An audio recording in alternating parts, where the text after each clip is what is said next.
first question, this movie is all fight movies. Boxing movies feel like kind of metaphors for the battles people go on. And obviously, this character is going on one with his past, but there's a really interesting thing going on about relationship to food.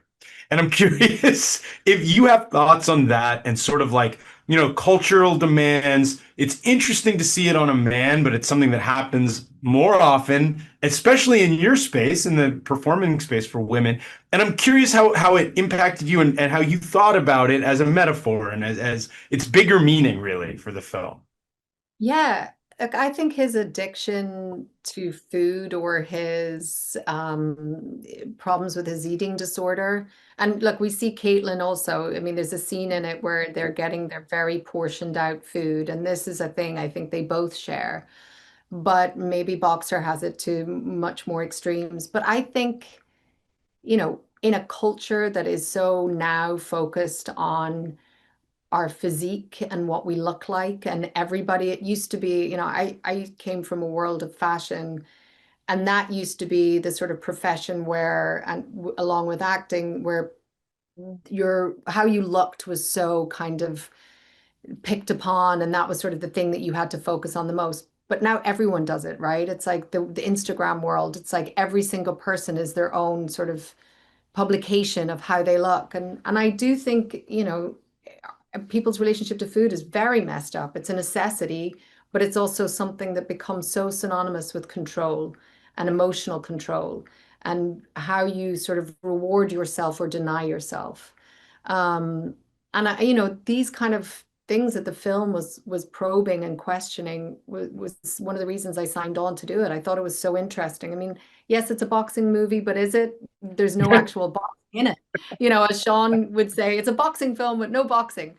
Because it's really about the psychology of somebody who's going through a breakdown in a way and who is an addict and has not the tools to navigate what he the loss that he has suffered, except that the loss is not just a title fight. The loss is a childhood, the loss is nurture, the loss is all these other things. And you know how does a person sort of break through that? And the difference with Caitlin and Boxer, Caitlin has some sort of recovery. You get hints about what she has gone through and sort of her drug addict past and this kind of thing.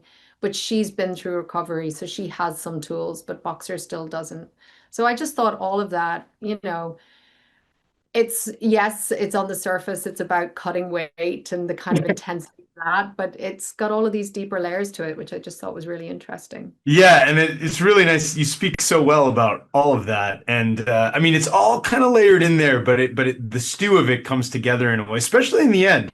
As the minutes were winding down, I was like, wow, it's really going to leave us in a very interesting place, isn't it? And I'm curious to hear what you think about how it ends, and if it, because you inhabited this person, where do you think they go? Like, where did you think about it, or did you just kind of think about where she was in the moment? I mean, for me, I think this is the beginning of their journey in many ways, right? Because I think Boxer now has done the thing that he thought is going to fix everything. And it didn't.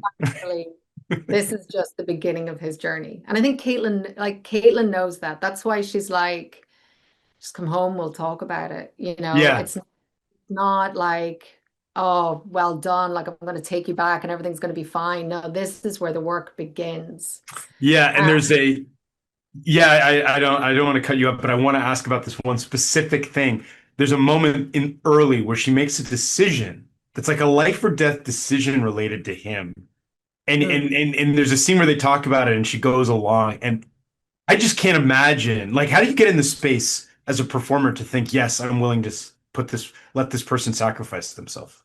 I think you have to come at it from a place of while she has certain tools, she's also very damaged.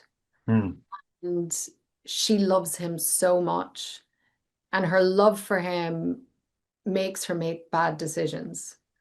Um, and it's like, I think when you see somebody that you love make bad decisions and you know that like the thing that you should do is absolutely cut them off or tell them you're not going to help them out or not, but like anyone who's been in a situation with an addict is like it's so easy to enable because the place that you do it from is a place of love. So I Yeah. think that's where I thought Caitlin was coming from.